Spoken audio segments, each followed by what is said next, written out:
Boa tarde, meu nome é Maria Luísa, sou coordenadora do Serviço de Psicologia do Hospital da Mulher, Loneida Studas.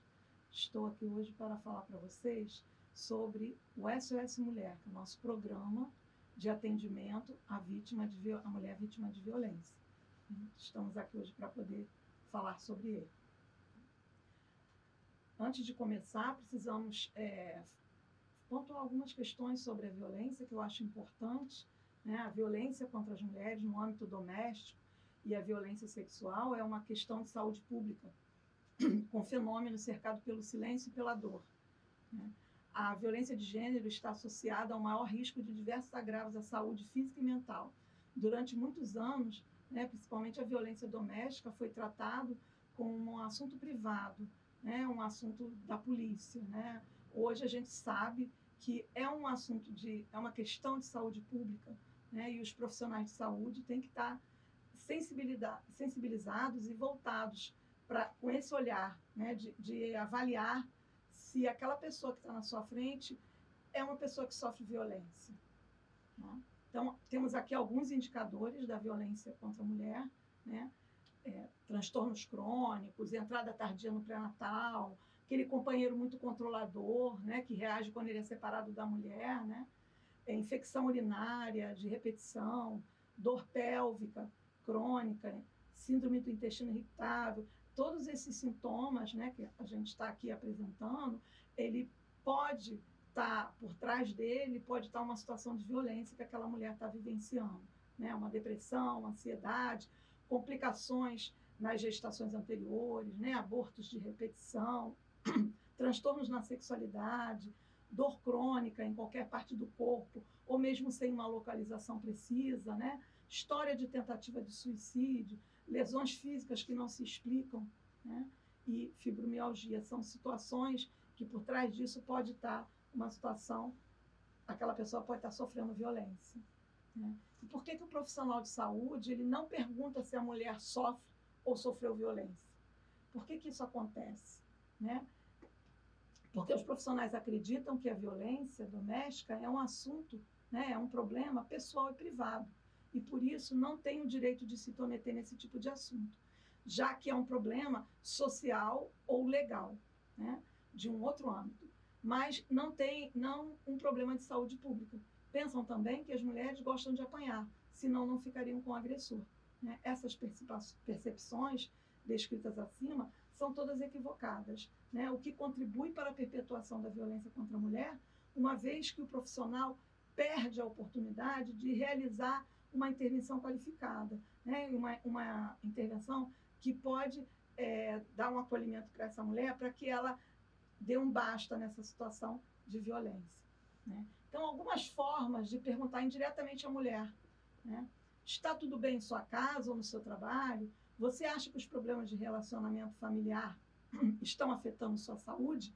Você se sente humilhada ou agredida por algum familiar, né? Ou também pode ser uma pergunta de forma direta, né? Você já sofreu ou sofre algum tipo de violência? Então, isso seriam formas de você seriam perguntas gatilho, né, para você poder levar essa mulher a expor, a falar se ela passa por uma situação de violência, né? Então, outra coisa importante da gente dizer sobre a violência é que a maioria dos atos de violência contra a mulher acontece no âmbito doméstico e familiar e em outras relações íntimas de afeto.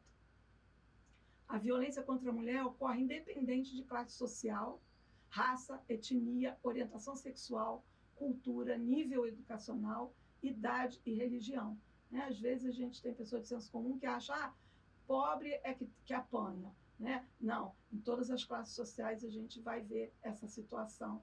A diferença é que lá na casa do pobre, o vizinho do lado escuta tudo, ouve tudo, né? E naquela pessoa de mais condições, muitas vezes ela vai lá para um spa, vai ficar um tempo no spa escondida, né? Até que as marcas ou alguma coisa que identifique que ela sofreu uma violência vai sumir, né? Então, fica mais fácil de você detectar, de você identificar, né?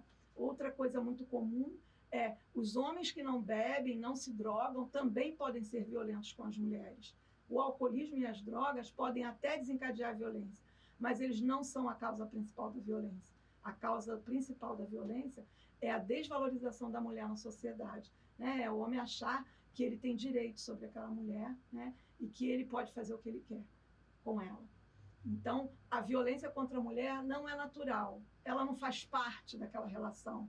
Muitas vezes a mulher encara isso como uma coisa que faz parte do casamento, né? Ela não é natural, ela não faz parte de nada, né? Ela existe porque na nossa sociedade os homens ainda acreditam que são superiores às mulheres e que por isso eles têm o direito de maltratá-las, né? E isso é uma coisa que a gente tem que fortalecer as mulheres para que elas possam dar um basta nessa situação, né? E para isso é importante que elas sejam orientadas, é importante identificar, né? Então, alguns outros fatores que perpetuam a violência doméstica são a vergonha, né? Que a mulher sente-se envergonhada de falar, principalmente se ela tem um nível superior, se ela tem uma carreira, ela vai ter vergonha de falar que ela sofre violência doméstica. Então, a vergonha é um grande fator que impede que as mulheres se coloquem e se posicionem a respeito da violência. Baixa autoestima, porque ela já está numa situação em que durante muito tempo ela ouve que ela não presta, que ela não serve, que ela é ruim, que ela não faz nada direito. Então ela começa a introjetar aquilo para ela e achar e acreditar realmente nessas coisas que ela ouve, né? De que ela é uma pessoa que não tem valor, né? E tipo assim, que dê graças a Deus porque ela está com esse homem, que esse homem está com ela, porque ela não tem condições de conseguir outro. Então isso é o que muitas vezes ela acredita, né? A esperança na transformação da relação é uma outra questão. Ela sempre acha que vai melhorar, que é possível as coisas mudarem, então por isso ela vai levando, né? E a justificativa dessa violência, muitas vezes, ela busca em fatores externos, como, por exemplo, eu já citei antes, o alcoolismo. Ele fez aquilo porque ele bebeu, ou ele fez aquilo porque ele usou drogas, né? Então ela associa isso ao fator externo e não ao homem, né? Aquilo que está dentro dele, que ele pensa sobre a mulher. Medo, impotência, muitas vezes ela tem medo ela já tem uma relação estável e ela tem medo de mudança, né, do que vai ser, em função até da baixa autoestima que ela sofre, ela não acredita que ela consegue, né, vencer essa situação. Ela não imagina que está na mão dela realmente a solução para essa questão, né? Dependência econômica, eu diria que dependência econômica é um dos menores fatores, tá? A grande maioria não é dependência econômica, estaria mais para uma dependência psicológica com relação àquele parceiro ou parceira, né? Então, a dependência econômica nem sempre é o motivo real.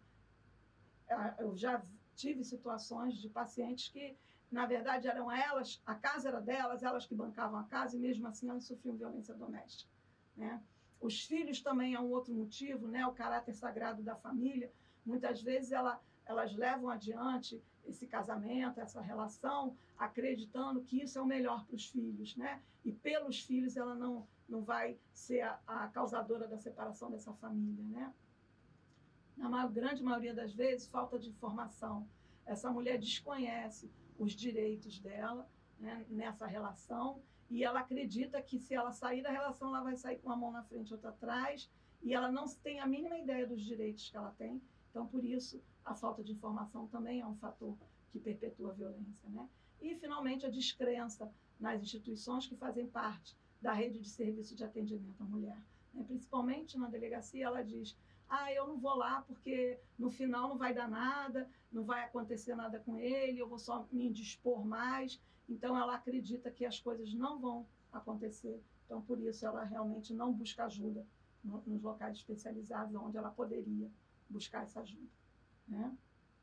O que é o SOS Mulher? Esse programa de atendimento que existe no Hospital da Mulher, funciona 24 horas por dia, né? Ele é formado por uma equipe multidisciplinar, que consta médico, psicólogo, assistente social, enfermeiro, farmacêutico, técnico de enfermagem, o auxiliar administrativo, o segurança, né? Todos os profissionais envolvidos, né, nesse primeiro acolhimento do hospital, eles fazem parte, todos eles têm que estar capacitados, sensibilizados, para que esse acolhimento seja um acolhimento humanizado dessa mulher, tá? Então, é importante que essa mulher seja atendida por uma equipe multi, para que ela não fique repetindo a história várias vezes, né? Então, o médico, o psicólogo, assistente social, a enfermeira, ela passa primeiro pela classificação de risco e ela vai direto para a sala do SOS Mulher, onde a equipe vai fazer a abordagem com ela em conjunto. Tá? Qual é a meta do SOS Mulher? Interromper o ciclo da violência na vida da mulher, ressignificando sua realidade, através do fortalecimento de sua autonomia e resgate da sua autoestima. Isso, muitas vezes, não significa que ela tem que romper aquela relação, ela tem que ressignificar aquela relação. Ela pode manter essa relação, mas mantendo a relação dando um basta na violência, entendendo que esse basta depende dela e está na mão dela, né?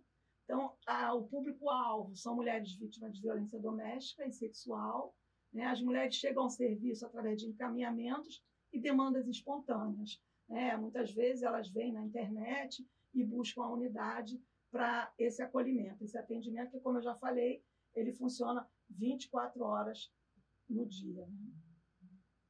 A expertise profissional. Essa mulher ela é acolhida de forma segura e sigilosa pelos seguintes profissionais, como eu já falei, né? Falei de toda a equipe de primeira abordagem dessa mulher, né? Médico, assistente social, a enfermeira, psicólogo, farmacêutica, o segurança lá na porta, na entrada, né? Ele já é muitas vezes a primeira pessoa que vai recebê-la.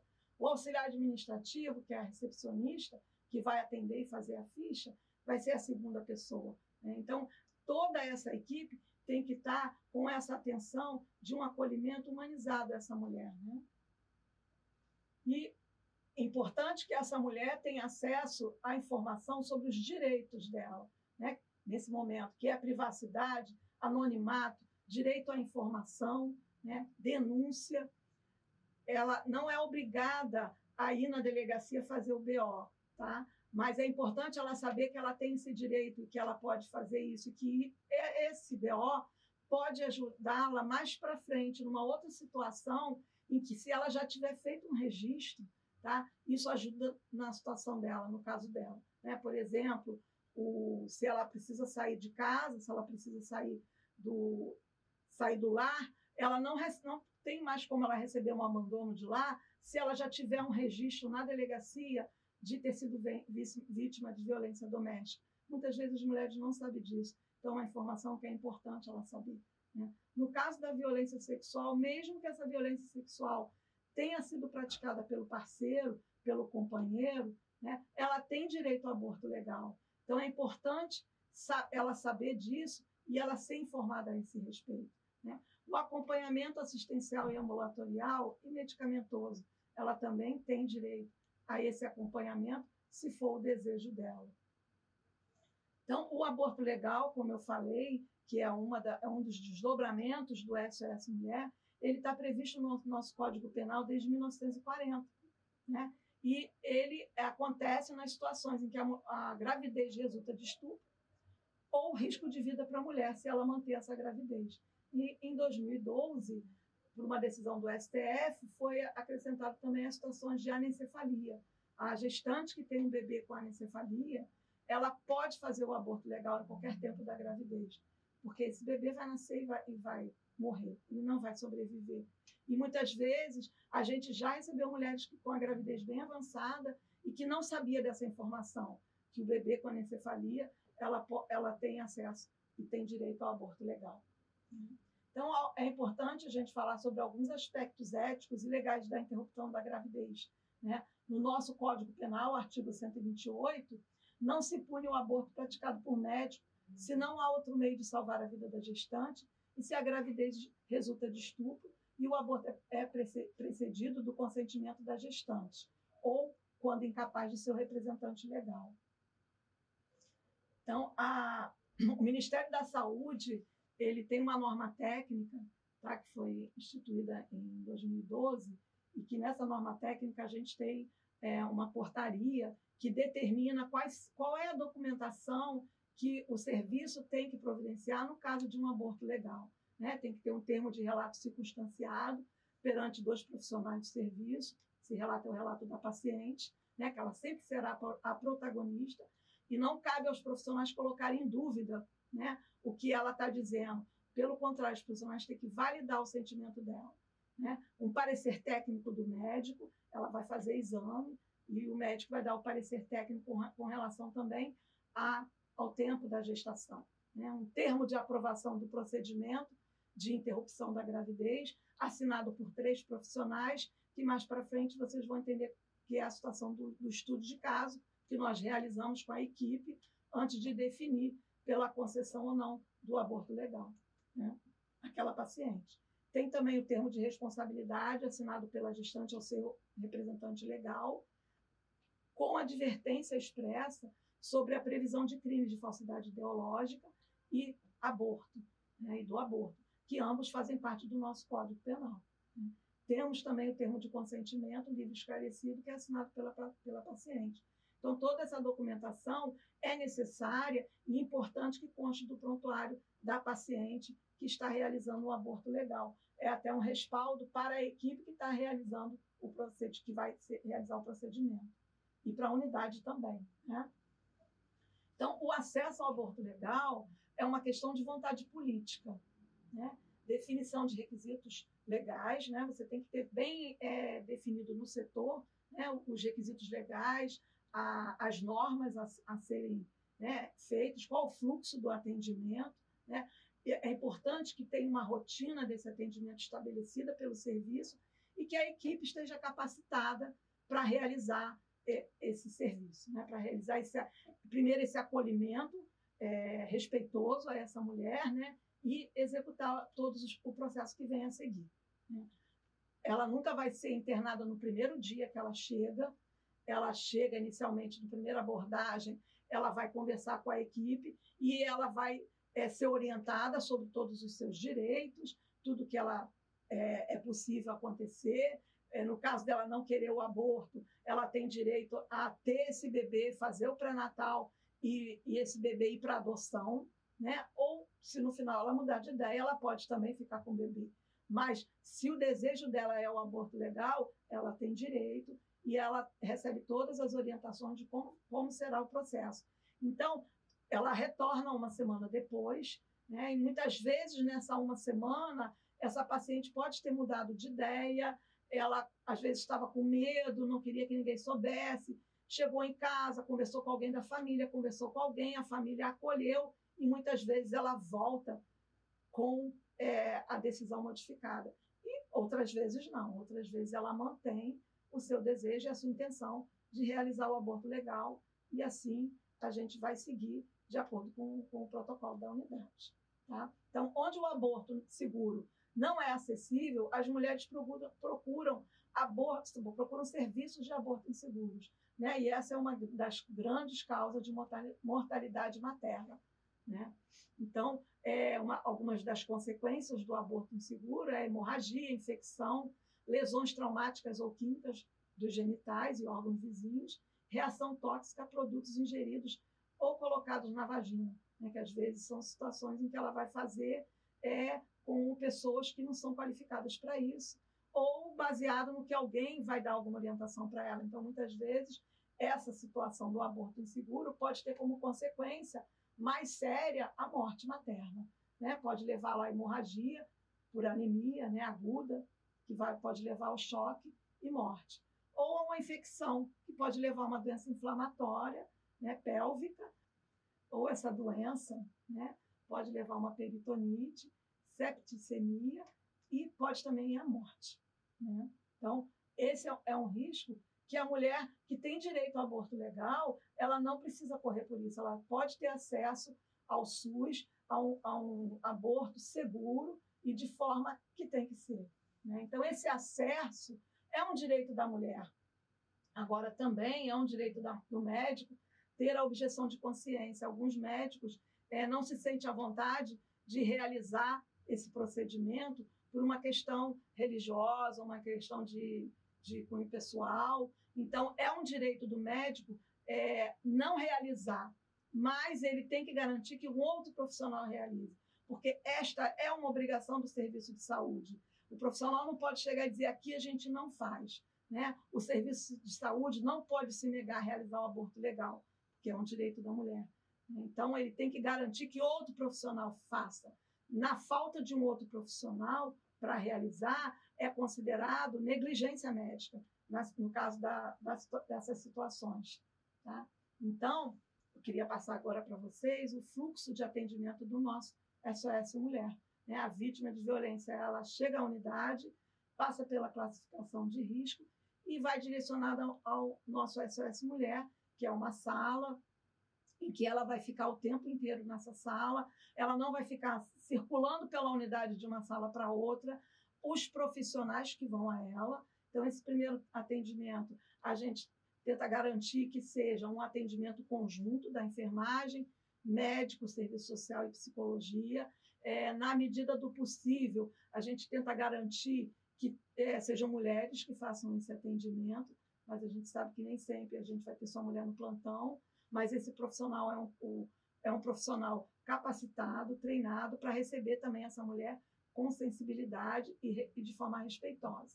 Né? Ela não deve passar por questionamentos, por dúvidas, no sentido de estar colocando em dúvida o que ela está falando. Né? A fala dela tem que ser validada e essa mulher é a protagonista da situação. Né? Essa equipe vai realizar o preenchimento do SINAM. O SINAM é uma notificação de atendimento à vítima de violência, que no caso da violência sexual, ela tem que ser entregue ao município em 24 horas. No caso da violência doméstica, nós temos até 7 dias para fazer essa notificação ao município, à Secretaria de Saúde do município. Né? Então, se essa mulher que é vítima de violência, ela não tem ferimentos, né, ela vai ser atendida, acolhida, né, orientada e encaminhada ao ambulatório multidisciplinar da unidade, se ela desejar esse acompanhamento. Né? Lá ela vai ter acompanhamento de médico, enfermagem, serviço social e psicologia. A mulher que tem algum ferimento ginecológico ou obstétrico, ela vai passar pelo atendimento médico. Se for necessário, ela terá internação e depois continuidade no nosso ambulatório. Né? No caso de outros ferimentos que não sejam ferimentos ginecológicos, porque a nossa unidade se trata de uma maternidade, é uma maternidade de alto risco, então a nossa emergência é obstétrica, então a gente encaminha essa mulher para uma unidade do PAN, né, que é do município de São João, no caso, ela vai na nossa ambulância para que seja feito esse atendimento de uma outra especialidade que ela possa precisar. Tá? E aí depois ela retorna para a nossa unidade e da mesma forma ela vai ter o acompanhamento posterior ambulatorial. Tá? No caso do aborto legal, né, a vítima de violência sexual, ela chega, passa pela classificação de risco, ela vai passar pela equipe multi da mesma forma, tá? É preenchido o SINAM. Se não tem gravidez, ela vai receber as orientações e vai ser acompanhada ambulatorialmente. Né? Se ela está grávida, porque, na verdade, o primeiro atendimento, se esse atendimento é feito em 72 horas após a relação sexual, a gente pode prevenir a gravidez. Ela vai tomar o kit da violência, né, que é a pílula do dia seguinte, ela vai tomar o anti-HIV, ela vai fazer medicação para hepatite e para doenças sexualmente transmissíveis. Esse seria o atendimento ideal. A mulher vítima de violência sexual ser atendida numa unidade hospitalar, qualquer maternidade do Estado, até 72 horas após a violência, aonde a gente pode prevenir essa gestação. Mas se já passou um tempo, ela teve vergonha, não foi na delegacia, não é obrigatório o boletim de ocorrência para que ela seja atendida na unidade. Não é uma condição, não deve ser. E essa mulher que já passou um tempo, que por vergonha ela não procurou ajuda e se descobriu grávida, ela pode procurar a nossa unidade para poder realizar o aborto legal. E aí, da mesma forma, ela vai passar pelas orientações, né? E ela vai ser encaminhada para entrevista com a equipe multidisciplinar no ambulatório. Como eu falei, o primeiro atendimento é um atendimento de orientações. E depois ela retorna, numa próxima semana, para o acompanhamento no ambulatório com a equipe. E essa equipe, após esse atendimento, que é um atendimento multidisciplinar, vai realizar o estudo de caso para avaliar se há indicação do aborto legal ou se vai ser negado. Por exemplo, se há alguma dúvida, alguma questão, e algum dos profissionais não concorda, ou seja, porque, por exemplo, o psicólogo entende que a mulher não está segura do que ela está querendo, que a decisão dela ela está sendo pressionada por uma outra pessoa, né? Ou o médico avalia que a data que ela deu da gravidez não está batendo com a data da ultrassonografia, né? Tem uma diferença, ela chega falando que aconteceu há mais ou menos 1 mês ou 2 meses, e a ultrassonografia dá uma gravidez de mais tempo que isso, de 4 meses, né? Então, se ultrapassou as 22 semanas, o aborto legal também não é indicado, não é realizado. Mas a gente oferece a ela a oportunidade dela poder realizar o pré-natal na nossa unidade e optar por se ela quer dar no final o bebê para adoção ou se ela vai resolver, se ela define ficar com o bebê, né? Então, assim, ela passa por esse processo e, sendo o caso do aborto ser concedido, ela vai ser encaminhada para internação, para interrupção da gravidez, né? E depois, a posteriori, ela vai ser oferecido a ela o acompanhamento ambulatorial, né? Principalmente da psicologia, que às vezes acontece, né? Na maioria dos casos, essa paciente ela não tem vontade de retornar ao hospital. Então, são muito poucas as pacientes que retornam para o acompanhamento psicológico. Normalmente, elas, depois do procedimento, às vezes elas até voltam mais uma vez, porque vão passar pela médica, né? Passa pela psicologia, mas muitas vezes elas não querem dar continuidade a esse acompanhamento, porque elas não querem voltar na unidade, né? Então, mas se elas assim o desejar, de fazer o acompanhamento, elas vão ficar em acompanhamento conosco pela psicologia na unidade. Então, quando a gente fala do aborto legal, a gente não pode deixar de citar, né, os direitos humanos, né? A sonegação a uma mulher grávida do direito de tomar uma decisão independente, uma decisão informada quanto ao aborto previsto em lei, constitui uma violação ou ameaça a uma ampla gama de direitos humanos. Qualquer restrição ao aborto que interfira irracionalmente contra o pleno exercício dos direitos humanos da mulher é algo inaceitável. Então, numa unidade que tem um programa de atendimento à vítima de violência à mulher, você muitas vezes tem um profissional, né, nesse serviço que vá falar contra, né, esse aborto diretamente com a mulher, isso é inaceitável, né? Ou questioná-la pelo que ela está fazendo, ou de alguma forma interferir, né, atrapalhando o processo, como depois que ela começa a medicação, por algum motivo essa medicação ser interrompida, simplesmente porque o profissional não concorda com o que está sendo feito. Isso sim é um motivo irracional, né, de negar esse direito, que é um direito da mulher, né? E a partir do momento que ela deu entrada, que ela está fazendo, não tem por que mais esse direito ser questionado ou esse direito ser, de alguma forma, né, negado a ela, e a gente considera que seria uma negligência, né, da parte do profissional que estiver realizando essa questão. Então, para finalizar, eu gostaria de falar sobre acolhimento, né? O que é acolhimento, né? E principalmente a mulher vítima de violência, tudo que ela precisa é um acolhimento respeitoso, né? Então, eu trouxe aqui algumas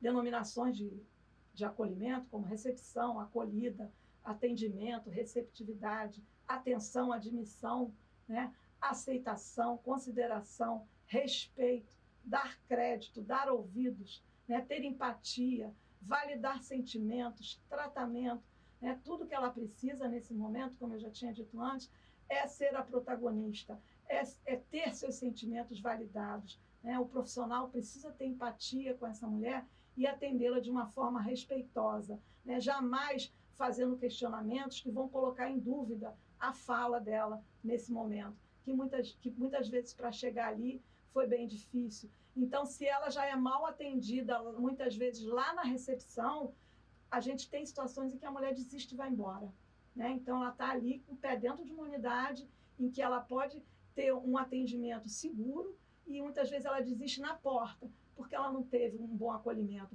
seja pela recepcionista, seja pelo segurança. Então, todos esses profissionais, eles têm que estar envolvidos e têm que estar capacitados nesse tipo de atendimento para que esse acolhimento seja o mais respeitoso possível, né? Então, acolhimento antes de tudo, ele é uma postura ética, que implica na escuta do usuário em suas queixas, no seu reconhecimento do seu protagonismo, né? O tratamento se torna mais eficaz quando a pessoa é acolhida, ouvida e respeitada, né? E é uma diretriz da Política Nacional de Humanização que não tem hora nem local para acontecer, nem com um determinado profissional, né? Faz parte, né? Esse acolhimento ele faz parte de todos os encontros no serviço de saúde, independente de onde seja, né? Se é na entrada, se é durante a internação, se é na sua saída da unidade, no momento de alta, a todo momento esse acolhimento respeitoso dessa mulher é super importante, né? E isso tem que fazer parte desse atendimento, porque a vítima de violência sexual, ela já está muito fragilizada e ela precisa de um acolhimento respeitoso. Bom, gente, era isso que eu queria trazer para vocês, né? A primeira impressão é sempre a que fica, né? E violência contra a mulher não tem desculpa, tem lei, né? E estou deixando aqui o número 180, que é um número que qualquer pessoa de qualquer lugar do país pode ligar para tirar dúvidas com relação ao serviço mais próximo da sua residência para buscar ajuda no caso de violência, tá? Muito obrigada pela atenção e agradeço a oportunidade de estar aqui passando essas informações.